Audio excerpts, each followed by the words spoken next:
Hello and welcome everyone to the Protective Packaging Consultants monthly webinar. So this is specifically geared to those of us who have questions about simulated laboratory testing. So anything like ISTA or ASTM test protocols in regards to testing your products and your packaging for any types of risks or threats, and then determining what to do with that information. So this overall is going to present some pros and cons, and I recognize that there are a lot of different opinions about this. So if you have questions, comments, and just want to give a case study, please hold that until the end, and that way we'll be able to get through the information quickly and have a good discussion. I am going to quickly give an introduction about myself and this company and also give you a quick agenda for the day. So overall, I know we have plenty of participants from different industries who may be testing small items, large items, fragile versus non-fragile shipments. So there's a wealth of information in this presentation, and it's general and not specifically geared towards a product class or a product size. I'm trying to go through all of it equally so as to give you as much information as possible, regardless of what you're shipping or what industry you're in. My name is Daniela, or Danny. My background is in packaging engineering and business consulting. I own Protective Packaging Consultants and specifically focus on fragile, heavy products that either ship at the upper limitations of small parcel ground shipments or large items that ship LTL or full truckload, such as giant hot tubs, bathroom vanities, etc.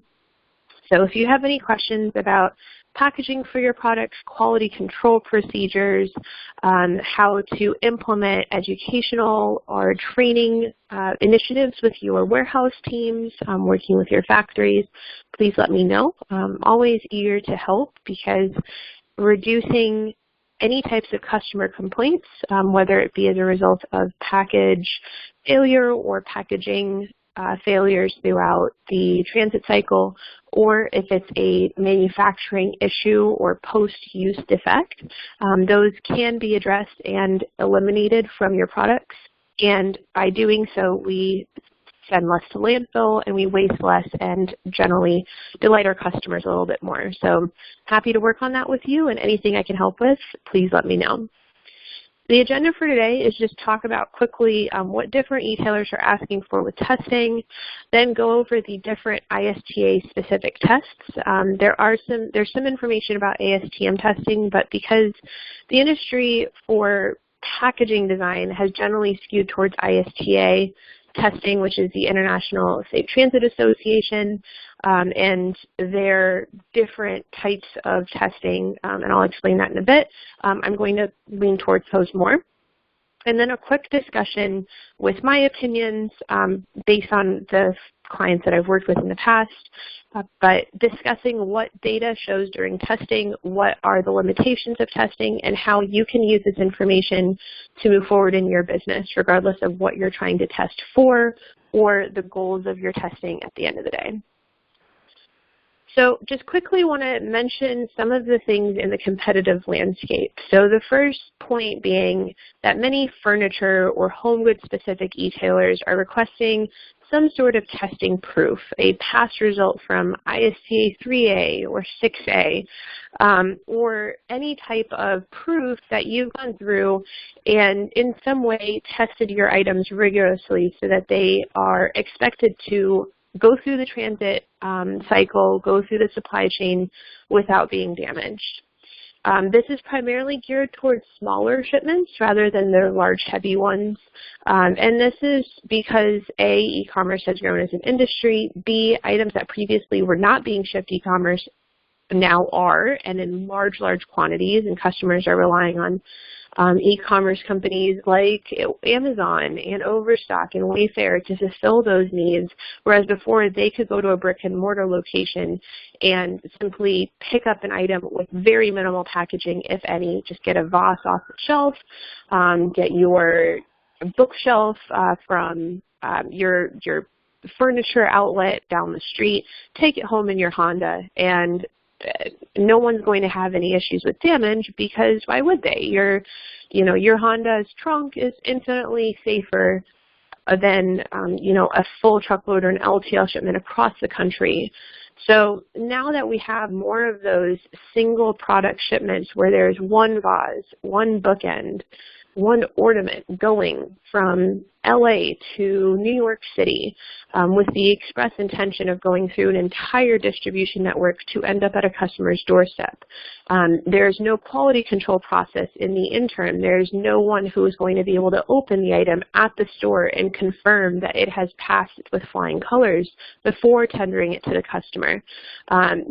There's this direct kind of blind shipment to the customer, and so the companies that are shipping these items blindly, especially marketplaces like Amazon and Wayfair, are trying to create an expectation that there should be sufficient packaging so that any product getting shipped, from coast to coast into Canada, potentially overseas, is going to survive transit without ramifications and consequences either to the end consumer, to the shipper, or to that marketplace itself. I say that last statement because in terms of who's taking care of that issue, ultimately it will be the manufacturer, it will be the importer, but the customer primarily will have a problem and contact the company they bought it from, right? So they're going to call Amazon and say, or you can't even call Amazon, they're going to put in through their account online, they're going to say this item arrived damaged, and Amazon simply refunds the purchase. But Amazon is the first communication that there was a problem. Amazon then will go back and push that vendor to improve that package or that product design so it will stop receiving customer complaints. But Amazon's the one who's refunding the money. And so they're not making a revenue on that purchase, but they have paid for shipment. They have paid for someone to hand deliver it, usually now with the Amazon distribution network, within a day or two of the customer ordering it, which is still a use tax. It is a cost in the business. So obviously I don't need to explain that to you guys, but in that vein, and in the interest of preventing that communication, that wasted effort on behalf of that merchant, both from transit, handling that customer service call, etc., it makes sense for them to push that responsibility back on the vendors. And the best way to do that, as we know, is through a bureaucratic process of prove that it's good before you can sell it. And that's what more and more companies are doing. Personally, coming from a background of working for one of these e-commerce behemoth marketplaces, this is not, an unparalleled ask, right? We want to make sure that your product is not going to get damaged when we ship it in thousands of units to customers across the U.S., across the world potentially. And we don't want to bear the cost, and I've heard different numbers, but for customer service calls, in 2018, the average was that they cost around $8.11. So just thinking about it, every single time a customer calls in to report that there's been an incident of any kind, you're spending $8 on that phone call handling their issue. On top of that, you might be issuing them a discount, you might be giving them a complete replacement product, you might be getting multiple calls from them. So that dollar value adds up, plus you're potentially cannibalizing your own inventory instead of being able to, with each purchase or each shipment to the customer, expect a certain amount of margin in return. So obviously, as marketplaces are becoming more and more prevalent, since they're bearing the cost of these customer service calls, and often the cost of the customer resolution, they're pushing back to say, you have to prove that you're qualified. If you don't prove it, we're not going to accept your product. So ultimately, just to recap this first bullet, the shippers of record, which are often the merchants or the marketplaces, they're getting protected against claims. They're getting protected in some way against the customer sending them, either the whole issue is prevented because the packaging is proved to be viable, or they say, hey, FedEx, the customer reported that this item was damaged. we passed testing through you guys. Like, we sent it in for 6A testing, and it passed with flying colors. Here's the test result. You need to honor our claim because you tested it saying that this is how you would handle and ship the item. And since it passed your testing, whatever you did to transport this specific unit, this order, you went way too far out there on the handling. You must have thrown this thing off a roof. It's your fault. So there's a little bit of protection there against claims. It's also a little bit of liability coverage. There are more insurance documents coming out with general liability. If a customer opens a box with shattered mirror and cuts themselves, who's responsible? So there's this constant question of, is it the carrier's fault? Is it the manufacturer's fault? Is it the factory's fault, or the importer's fault? Where did it get damaged? Who was responsible for preventing that damage? Who's at fault? And if there's documentation showing that the packaging was shown to be sufficient from testing, this type of documentation has successfully been used in lawsuits to prevent pushback and, so to speak, the blaming concept, and used to prevent accepting liability for injuries or claims. It's also used by certain factories to prevent return to vendors. And this is the case with importers where they potentially could be sending back a factory an entire shipment of goods because there's a claim that it's not sufficient in terms of the packaging or the quality. Specifically to the packaging, if that manufacturer, that factory can say, no, we went by your testing, here's the test results of each of 6 products that we tested, and all of them passed your testing standards, we're not going to take this product back and you have no right to refuse it. Again, these are all unique instances that it's very product specific. This isn't like for all dressers, you should use this test protocol because of this one reason, right? Like there might have been one batch incorrectly produced with the incorrect foam density used to package it, and that led to customer lawsuits down the line or a spike in damage rates. So this is unique to the situation, but in general, a lot of this is used as a cover yourself concept in terms of liability and claims. Another reason that in the competitive landscape currently folks are relying on simulated lab testing is because Amazon is telling its suppliers that it needs to identify which products are ready to ship on their own versus which need an overboxing method. And I'll talk about that a little later when we talk about Amazon-specific testing. But it wants to know, as it receives product into the distribution facilities, whether those Amazon products are able to ship without additional packaging. And so this testing is a good way to identify which ones need that additional overprotection versus which are ready to ship on their own. Transportation and LTL carriers have also worked to identify whether they're at fault versus the packaging or the vendors tendering the freight are at fault for some of the damages that they've seen, specifically as it relates to forklifts and forklift handling. So there are some LTL vendors who don't strap down their products very well, and there's a lot of immobilized questions there. Should it have been better immobilized? Was it immobilized? If it hadn't been able to shift around, would there have been a damage?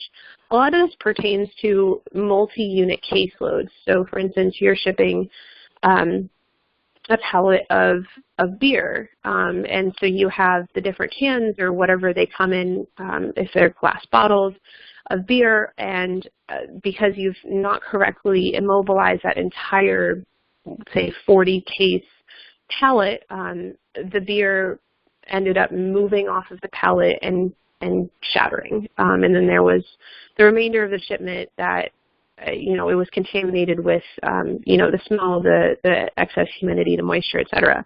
And so then that question from the carrier is, was this on us? Like, did our truck experience too much vibration? Was there incorrect driving habits from the driver, or was it that there should have been strapping when there was only stretch wrap? And so they've gone through and identified these tests as well as being a benefit to them to ensure that based on how we're going to handle this item with the forklift, you have to make sure that you tender us a pallet that's in good condition, product can't move on it, and these are things that it might experience, like getting knocked into the back of the truck. That happens. How else would we put stuff into the truck? And then, of course, like FedEx and UPS themselves have offered, and they were actually the biggest contributor and biggest player, and possibly even the first movers in this testing industry, as offering a simulation as to how products are going to go through their facility so as to prevent claims from being tucked onto their docket. And so they want to make sure that their clients and customers who are paying to ship through FedEx Ground or UPS Ground shipments, they're not submitting a whole lot of claims because they're claiming UPS, FedEx toss their stuff up, onto the customer's porch, or things are falling out of the back of the truck. And a way that UPS and FedEx did this is they sent a number of shipments with sensors, with accelerometers and impact and G sensors to be able to see what exactly their products had to go through on average to get from point A to point B. And they sent these all back and forth all over the country. And from those sensor readings, they developed some of these tests.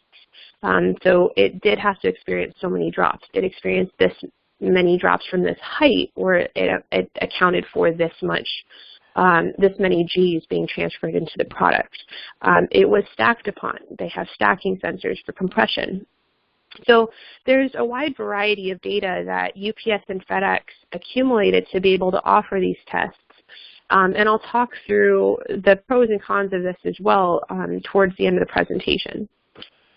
So moving on, I'm going to talk through a couple of the different ISTA tests that are the most popular in, I would say, the home goods industry. And I say that because that's the most common question we receive. We're selling bar stools. Should we send these to ISTA testing? Which ISTA test should we do? How many do we have to send? So I'm going to talk through those questions and answers. So the first one I'm going to talk about is the Series 1, because there's a lot of confusion between manufacturers in Asia on whether they can use this or not. And the simple answer to that is no. Like, this is even proclaimed on the ISTA.gov site, or I'm sorry, .org, ISTA.org site. This is an integrity test. It is not a full simulation of shipment testing. So it's making sure that your box stays together. Obviously, the product may or may not still get damaged based on the limited testing it provides. If it gets damaged with this testing, you really have a problem, because this is very limited testing. But this is still good to make sure, am I using the right tape? Is my box able to stay in one piece? That being said, it's not going to identify whether after repeated drops, repeated stacking, if your product is going to make it out without damage. So these are testing procedures. Most of the information with all of the series testing, it's separated into under 150 pounds and over 150 pounds. So 1A testing is under 150 pounds. And it has very minimal procedures. It has 3 test procedures, and the test procedures it goes through, they simply say, what's the product weigh? And it's going to get these tests, it's going to get dropped from this height. And so there's not many drops. I believe there's 1 drop. The vibration is a very simple form of vibration testing. And overall, the types of impacts,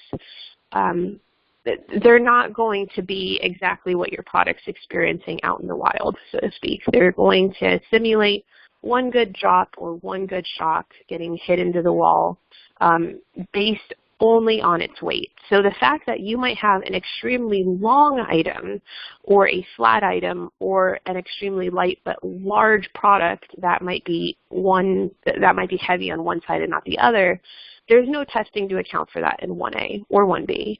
It's simply your product is heavy regardless of its shape or what's in it, whether it's fragile or not. And based on that weight, we're going to test to this standard. Even if your product would never be handled because of its shape or because of the fact that it's heavier on one side than the other, it's going to go through the exact same testing. And it's very minimal testing at that. With 1B testing, this is over 150 pounds. It's geared towards palletized items, which is good. But again, this is an indication that your packaging will fail after one issue, one test, not necessarily because it fatigues over time or after repeated instances of testing. So for instance, after this third drop, we heard that there was a problem. After the drops and after the vibration, when we did this compression testing, that's when it failed because the box simply wasn't strong enough to pull its weight. So again, like, I'm not a fan of 1A or 1B testing because I don't think that it's indicative of what the product goes through in the e-commerce shipping environment, whether it's on a pallet or whether it's shipping FedEx ground. 1A and 1B testing is more geared towards whether maybe in a full truckload environment, all of the printers will get to the distribution center without the boxes opening up mid-transit. It's not necessarily geared towards one printer that's traveling from LA to New York City on its own through a distribution environment that has conveyor systems, drops, stacking, etc. If you have questions or want to learn more about the distribution environment, I invite you to look at our past webinars. We go through and do a lot of different webinars. One of them specifically is about the transportation environment and what products go through during the transit cycle. We also have webinars about packaging materials, how they respond to different aspects of the transit cycle. So all of these are kind of interwoven because packaging is a many-faceted knowledge base, so to speak, of how different things interact. So you might have, a heavy product that experiences impact in a certain way, it requires a certain type of packaging, and should be tested in a certain way because of the way that it's designed, or the fact that it's super dense, or because it's long, etc. So all these things are really intertwined. And I invite you to spend some time looking through some of our other webinars as well. So I'm going to move on to the next one. If you have questions, please hold them until the end just so I can get through this information, because I know that in the past, ISTA testing has been a hot button topic. So moving on to Series 3 testing. So again, 3A is under 150 pounds, 3B is over 150 pounds. For 3A testing, this is actually, I would say, like, I would vote for 3A testing if you're going to choose testing. There's a specific a test geared towards the shape of the box in addition to its weight. So we're putting more variables and getting more in tune with, okay, what exactly does the product need to be tested to based on how we know it's going to be handled. And so that information allows us to perform a much more realistic test on that product. In terms of the number of tests, so there are up to 11 test protocols. If you just have a standard square box, it's not going to go through all 11. Most products won't go through all 11, but if you have an extremely long carton, let's say it's a towel rod or a curtain rod or something, and you send it in because the ends are getting damaged, they're not only going to perform the standard tests, which is about 7 protocols, which is drops, stacking for compression purposes and vibration. They're also going to add in a elongation test where they have protocols to test boxes for bridge impact to make sure they don't collapse in the middle. If you are shipping a large dining room table, let's say, that happens to be, let's say, 120 pounds, they might perform a hazard drop, which is dropping a hazard block that's heavy in the center of your largest sides to make sure that where the box, where the carton has the least amount of strength, it's still able to protect your item. So as I said before, these Series 3 tests are starting to get a little bit more specific to how your product will actually be handled based on not only its weight, but also its shape. The 3B tests, they have more distinguishing factors as well. They distinguish the shape and type of shipment. So whether you have like one massive sofa or if you have a pallet of printers. So it does vary in terms of what type of shipment it is, whether it's on a pallet or not. And it also takes into account how heavy your product is. So this one also targets forklift handleability to make sure that your product is secured to the pallet in the right way, and if it gets rammed into a wall, let's say with either of these types of impact tests, you know, your product is not going to get crushed on one side. It also has a tip test, so if you have a very tall sofa, they want to make sure that if it's standing on the floor, it's not going to harm anyone by accidentally falling over, and it should be balanced on the side that it's heavier, as opposed to putting the heavy side up in the air. So they're going to test that, and if it tips over a 22-degree angle, very easily based on the forces they apply to it, obviously that's at risk of just simply falling over during transit. And this happens specifically for like very skinny long boxes, so things like headboards or large, heavy sofas with really large arms, etc. So and they could be curved, I should say, and they could be rolling over as a box just because of the way that product's designed. So this is a series of tests for 3B. It also has all these tests that you can opt into. So depending on what your product is intended to go through, if it's going to be listed mechanically, if you have a factory or a warehouse that is using mechanical lifts, or if you have a supply chain that relies on rail, if you have products that are going into Europe and they're going through a totally different supply chain for transit, there are tests that you can opt into and pay more for to ensure that you are testing towards the realistic environment that your product will be going through. So as you probably can tell, I'm much more of a fan of the 3A and 3B tests, and there are more tests, like it goes 3B, 3E, like there are plenty of them out there that fall into the Series 3 testing, and I'm definitely more a fan of the 3 than the Series 1. I'm also going to take some time to talk about the series that's more specifically developed and geared towards customers, and so that's their Series 6. So I'm going to go through the specific Series 6 testing protocols for companies, and I'm going to go through FedEx. I want to quickly note that FedEx paid to design these. These are not simply something that they went through and said, you know, I think our products need this or that. They specifically, with their packaging engineering team, went through their distribution environment all the way back to their manufacturing. Like, what does the product go through as it leaves the factory and comes overseas? What does it go through when it has to enter one of our facilities? How is it handled within our facility?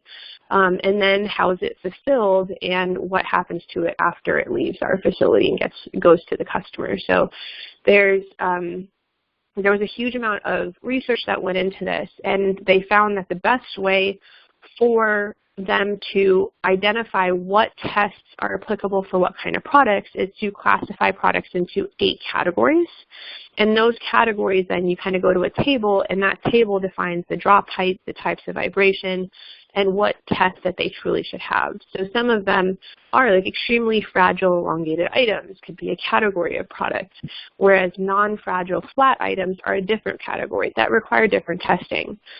With the latter, you might be testing to simply ensure that the product stays in its carton, whereas with the former, you might be testing for impact, because that product is notorious for shattering or cracking.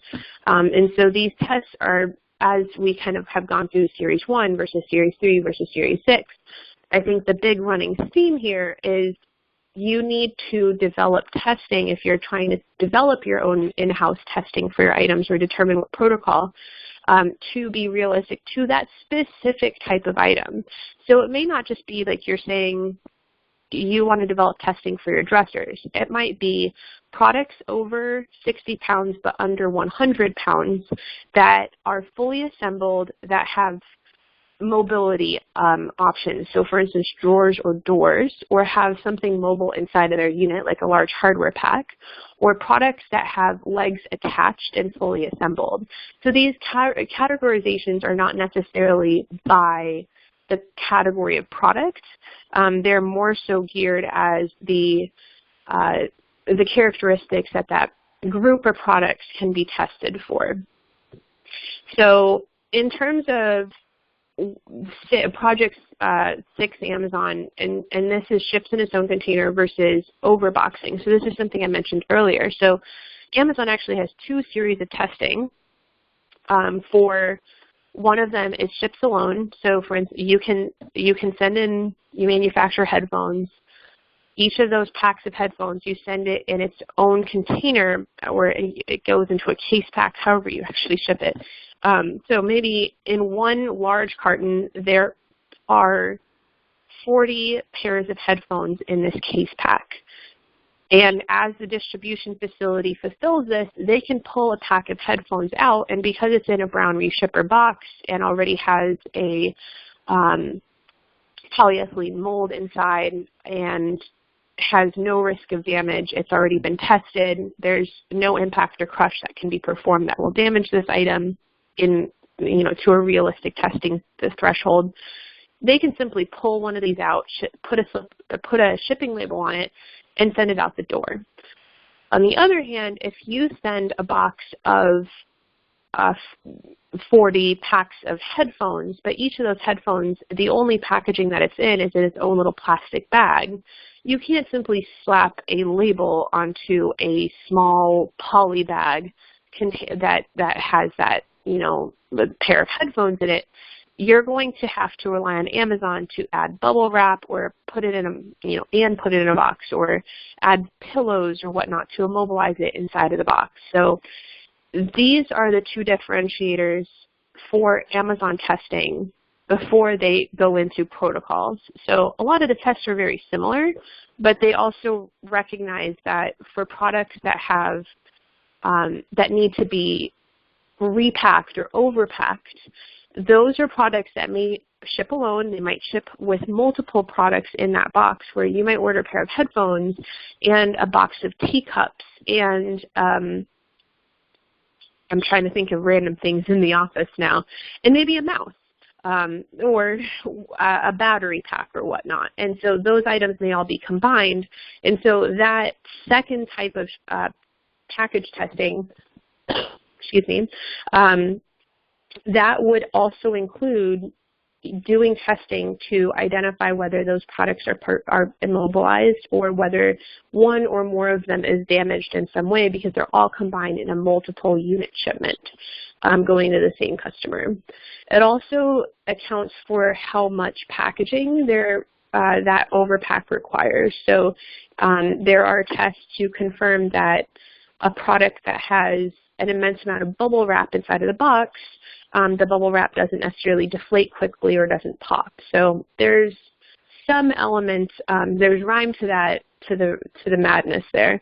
There's a rhyme and a reason there. So in terms of the Amazon testing, again, just to recap, Amazon.com is using this to push their vendors to A, conform to packaging standards, but B, also determine whether, as those products reach the Amazon facilities, they can be fulfilled quickly, or if they need additional packaging, or can be combined, should be combined with other products to be shipped out. And this doesn't just apply for small items, although for Amazon, the majority of the items they test are small and definitely under 150 pounds. They also have classifications for items that weigh over 150 pounds. So it's not necessarily that there's Project Amazon 6A or Project Amazon 6B. It's just Amazon for whether it ships in its own container or requires additional packaging. And then the weights go into the category classifications. The other Project 6 testing protocol is Sam's Club. But the interesting thing about this one is that it is specifically geared towards bulk product in a distribution environment. It's testing whether bulk product that is palletized versus floor loaded is able to be moved. Obviously, they're also testing for product failure or packaging failure, but it's more so saying, are these 40 printers on a pallet able to get from one facility to the other, where then, a customer is coming into store. So it's a slightly it's a slightly different method of testing, and there are fewer tests that need to be done because you're not dropping an individual box and sending that on its way through a FedEx ground. You're sending this in a FTL or LTL environment. So now moving on to the very interesting FedEx and FedEx 6A and 6B testing. So this is also one that I'm a fan of. I think it's very similar to the 3A testing. FedEx specifically developed this as their own testing so as to be able to perform this in their own labs. So they have their own laboratory that they will go and do the atmospheric conditioning. They'll do their own, well, they have their own series of drops and whatnot in here. And by the way, if you want to read through, like, these are really interesting test protocols to read through to determine which ones are the best for your products. For instance, maybe you're not testing for transit damage. Maybe you're testing for handling or for palletization in your own facility. And maybe you don't need a 6A or 6B. Maybe you need a 3F test. You don't know. So I recommend going on to ISTA.org, ISTA.org, and you're able to get for free tests, an overview of each of the test procedures, and they go through and give a description. They also have illustrations as to what are the machinery requirements for conducting a test. And this is a great way for you to understand overall if you want to create your own test, either whether you want to actually go through and accredit it as a Series 6 test like Amazon and Sam's Club did, or if you just need to test the stuff in your own factories or in your own distribution centers as you develop new products. It's a load of information that shows you exactly what other people are requiring for their testing standards. It's fabulous to see. Some of the clients that I work with on a day-to-day basis, they're asking for more resources to be able to identify how many drops they should actually do, what's realistic versus what's actually going to show where their products are getting damaged. And so, if you're sending this to a lab, great. Like you're going to have state-of-the-art technology. You're going to have machinery that's able to create, for instance, a vibration profile of a truck as it goes down the road for 30 minutes, and then maybe an airplane or whatnot, or it switches truck vibration profiles. And I recognize that's not something that most, distribution centers or factories are able to accomplish, but they can go through and do a rotational drop test. They can go through and over the series, over 3 days, have their products at the bottom of the stack and see how well or poorly their corrugate reacts to being stacked on for that long in poor conditions. And that will at least be able to drive you in the right direction as to whether that package is potentially at risk of failure and damage, or if you actually have designed something that overall should either go into laboratory testing or should go into consumer testing. So I'm going to get off that specific vein of you should do testing yourself or just go online and see how to develop your own form of testing and go back to 6A and 6B. So 6A has fewer drops than 3A, and I believe there are 10 drops versus 17. So 3A has a set of 9 drops, and then it goes through a different test and it goes into 8 drops. 6A just has 10 drops. And you do them on different corners and edges, and you actually have to label the box you're testing with, like, this is the front face 1, 2, 3, 4, 5, 6, and then you have to go through and label the corners, and so then you know which drops happen to which corners. It's a great way to identify and be able to match external damage to internal damage after the fact. And like, oh, when I dropped it on corner 8, that's when we heard the crunch, and this is that corner.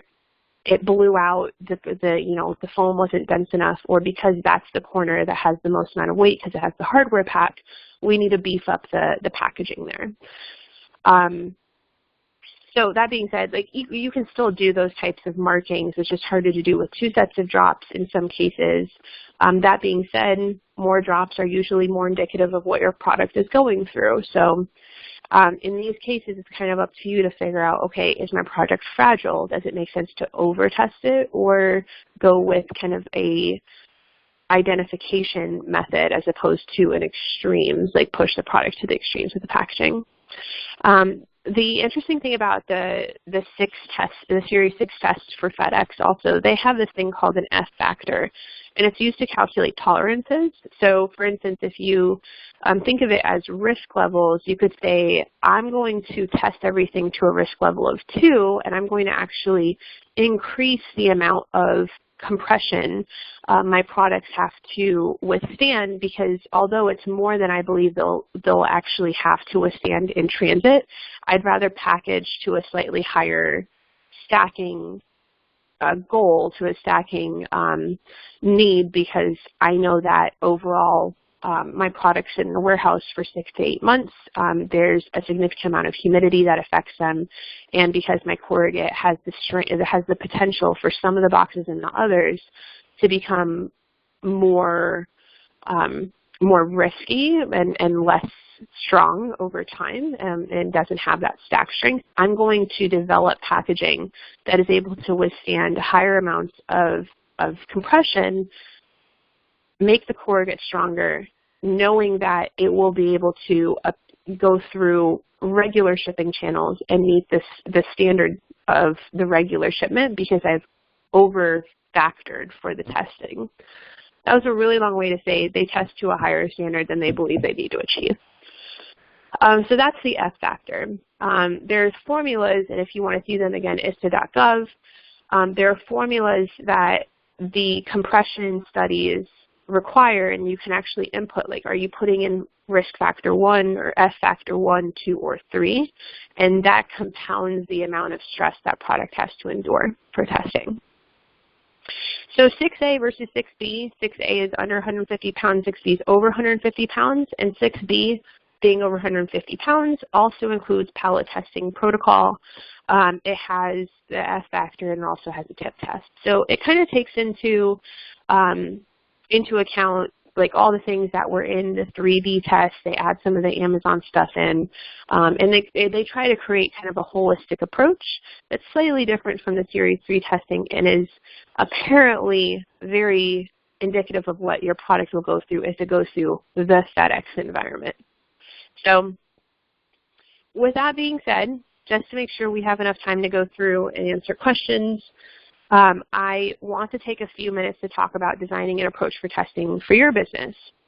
So I'm going to talk through fun facts as this information generally could be used, and also cover some implications of either including testing as a protocol for your business and as a common practice to determine whether packaging is sufficient, or to accredit yourself to an e-tailer or to a shipper, so that you can make this decision on your own.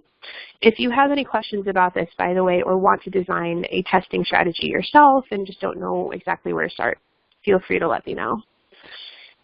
So there's another organization, there are actually multiple organizations that create testing standards. One of them is ASTM, another one is ISO. ASTM is, I believe, most similar to ISTA testing, and a lot of the ISTA tests are actually derived from ASTM test protocols. And so if you're interested in testing to ASTM standards as opposed to ISTA standards, the D4169 is a good standard that you can look up. It has a lot more information specific targeting of what, how many Gs your product should be able to withstand. Its recommendations for types of testing for fragile items versus non-fragile, et cetera. It's also just like fun bedtime reading in case anyone's interested. In terms of again, these are just random fun facts. There is a little bit of a discord on how to determine failure. So this is something that in the future, I believe the packaging industry is working towards creating a defect and damage prevention approach. If you have a product that you're shipping to a testing lab, there may be a failure during the shipment. We may not know that before it's tested, and the test may allude that there's some sort of failure as a result of the test. And so, after your product goes through 10 or 17 drops or whatever your test protocol is and gets squished, gets compressed pretty well, and it's placed on a vibration machine where it's jiggled for an hour. Obviously, like, you'd infer that there's been a damage as a result of that testing, not necessarily that it arrived with that damage, and the testing either made it worse or that whole situation stayed the same. So there's something to be said of making sure that there's accurate documentation of the exact condition of the product before it goes into testing. It'd also be really interesting to identify what tests caused the damage. In most cases, tests after each drop even, there isn't an indicator that there's a reason to open the box, even though there might be concealed damage. And so, for instance, if you drop your product 3 times, you haven't heard a crunch, but it's very possible that a corner of your nightstand was damaged. But you didn't hear anything because the foam compressed enough to block the noise but not block the impact. You won't know that it was on that impact, not the flat face fall or not the corner drop, that the product was damaged. And so there is interesting, there is a case to build to say we want to know exactly when the product got damaged during all of the simulation. Did it happen during a certain drop? Did it happen during the compression? Did it happen while it was getting vibrated? And all of a sudden one of the drawers drops because the screw vibrated loose. There would be a significant amount of information to be able to go through and determine how the packaging could be improved or rearranged to avoid that.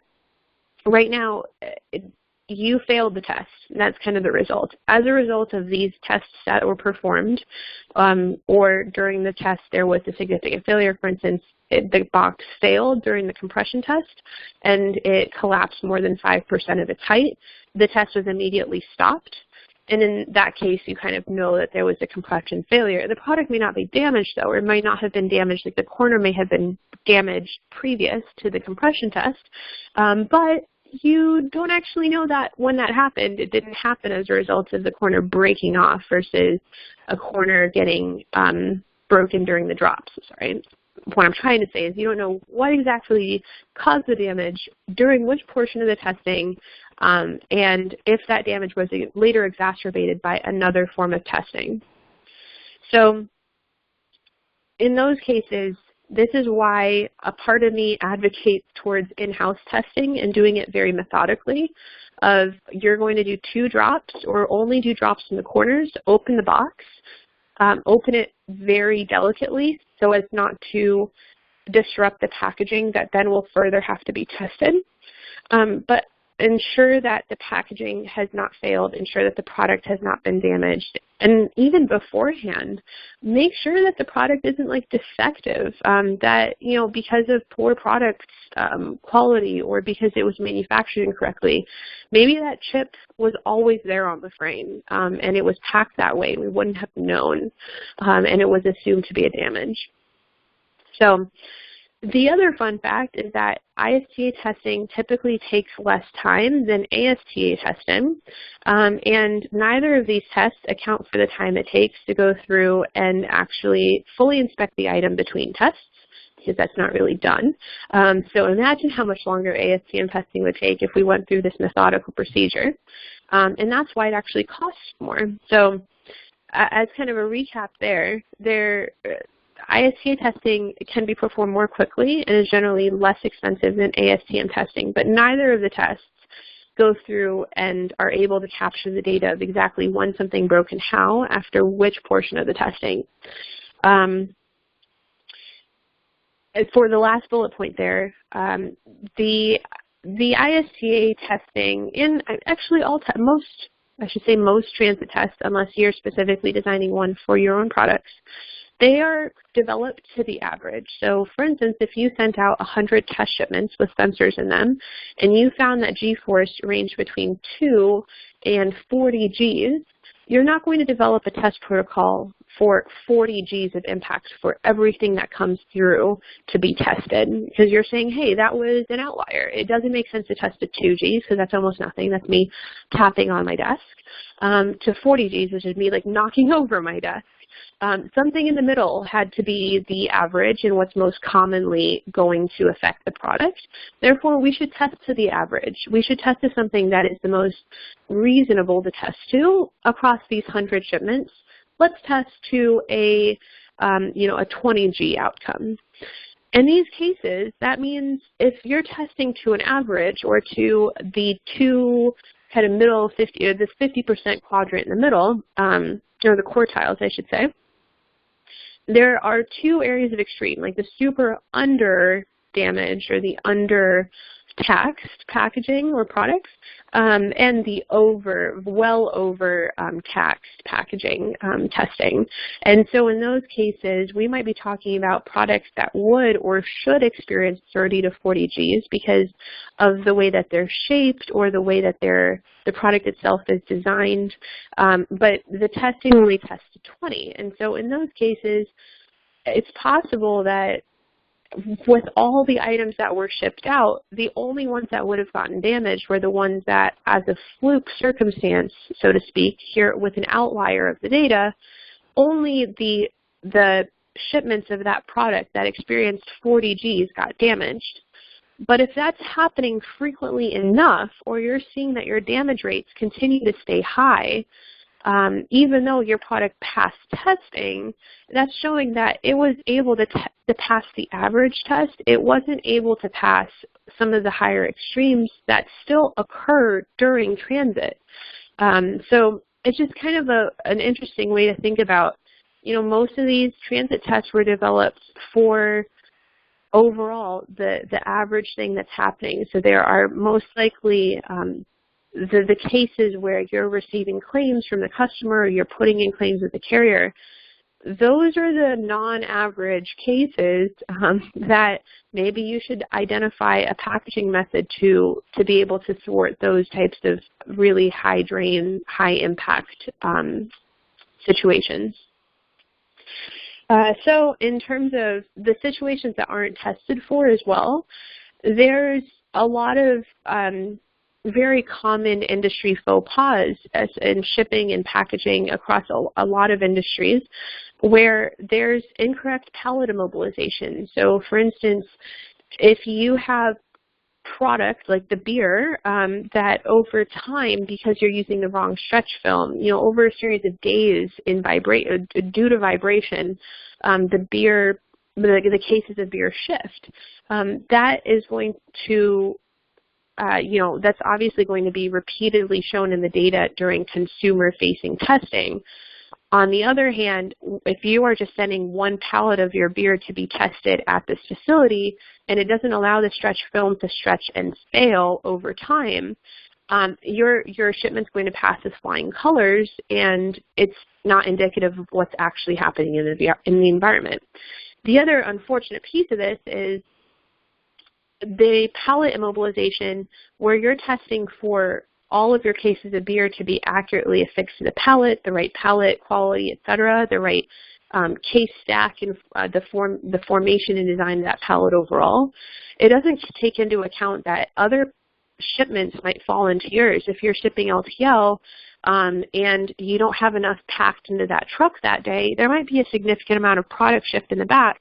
And that's not something that's regularly tested for. You might have one wall impact, but you're not going to have something hitting into your product and then both of those things hitting the wall, which, to be honest, that happens a lot in transit. You have a couch fall into another couch and then both of those things slam into the truck wall. That's reality. Going through and lightly tapping your palletized sofa on a horizontal impact test, it's not necessarily what's truly going to happen to that product. There's also, as I said before, you're not accounting for significant packaging fatigue. So most of the products that are being tested are tested as a result of the items simply getting manufactured a few days beforehand and determining whether that packaging method is the right one to employ for the 10,000 units that are being manufactured on the line. And so given that the product is brand new, the packaging is brand new, it's sent to a testing facility, it hasn't had time for the packaging to fatigue. And that packaging fatigue could come from sitting in the warehouse for 8 months before that unit is turned over. It might come from the humidity that comes from shipping across the ocean. Whatever that fatigue is, there isn't always an ability to simulate that fatigue as it comes to testing. And so testing a completely brand new box is going to yield entirely different results than a used box that may have been sitting on the shelf and previously mishandled. And that brings me to the next point, incorrect handling by the shipper or consumer.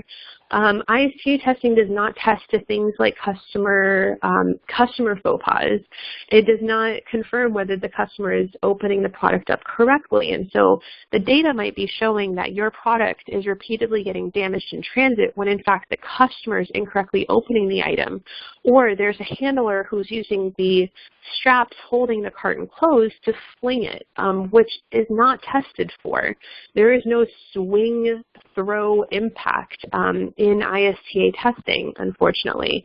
And so especially even if the customer is doing it, they're using an incorrect handling method to bring it into their home, an incorrect opening method like a large butcher knife to cut open the flaps. And you might be looking at the testing data to say, listen, like I designed such good packaging, it passed ISTA testing. Why is it getting damaged over and over and over again? So just to kind of recap in the last minute that we have here, is testing worth it? And again, this is up to you to decide. We can help you create your own test. We can recommend which ISTA tests that you submit and pay for, or whether your product needs a simulated test at all. We can also go through the pros and cons for that specific unit with you. So if you have questions, again, let us know. So tests may not be indicative of the true shipping environment. Customers are still reporting damages and defects even after you've tested your product thoroughly through ISTA. In that case, regardless of ISTA testing results, Amazon and Wayfair will simply remove your product from site. You can give them that test and say, I passed. It doesn't actually matter, unfortunately. So in those cases, I just want to make sure you understand that it's not necessarily a my product passed and therefore it will be sold. In some cases, my product passed, there's still customer complaints, it can't be sold anymore. In addition, the data might not support a testing failure, and in some cases, it's more costly to perform true testing. So you can't send 100 units to ISTA testing of that product, and because of that, sending one may not be entirely realistic. One can pass, the next 10 could fail. And ultimately, the tests performed may not be the right ones for your product design, depending on whether your item's fragile or heavy or dense or manufactured in a certain way. It could be a very rare. It could be a rare test that you need. So overall, we've come to the end of our presentation. Thanks for sitting through a lot of ISTA testing information. We'd love to give you more. We're going to open it up to questions. I'm going to turn off our recording, but if you have questions, please email us at propackconsult@gmail.com. Thank you so much for joining us. Have a good day.